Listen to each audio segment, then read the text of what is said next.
doing another rose pruning demonstration, the very first thing I want to say is this isn't planted here, but we're going to pretend that it is, right? Because we're going to mimic what you're normally going to encounter in a rose. So I have placed on the ground several stems in terms of the thickness, because that's the first thing I want you to recognize, the thickness of the stem. And with that, you will be able to decide what is considered good material and what is considered bad material, okay? So, if you see something as thin as this growing from the ground, this is a sucker. What I say growing from the ground, I mean that if it is actually growing at this level. So roses have suckers, they don't flower, they don't produce anything, but they take away the energy from the rose. So that's one thing that you should always take out from the bottom, okay? That thickness and probably that thickness, okay? Next thing I want you to know is that judging by the color, sometimes the stem would have a little bit of, you can come closer if you want, they could have a few purple dots, and that could be a sign of gangrene. It's not the case with the stem. I didn't find any gangrene on this. Actually I do. I can see some of it here. Okay, so if I show it to you, I turn it around, you see those purple dots.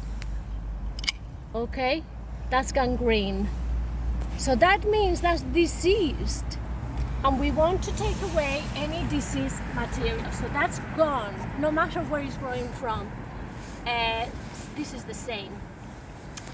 This begins to be a kind of, we call this like a young shoot, but it's not ideal. That's not what we're looking for to retain, okay? We're talking about what retaining from the bottom, from the crown of the rose. This is too young. Ideally, we're looking at these two. We need, these are the good stems. The thickness of a pencil, a bit thicker than a pencil, really healthy, with evidence of buds. And that's the next thing that you need to recognize, is how to see the buds in a stem of a rose. Depending on the time of the year, you could see different development stages. So for example, at this point, something is beginning to protrude through a line. That is a bud about to come out. Here is a little bit further, there's a horizontal line, and then the bud is coming out. Here on the top of the stem is even coming out further. So depending on the time of the year, you might only see simply a horizontal line. Why is this important?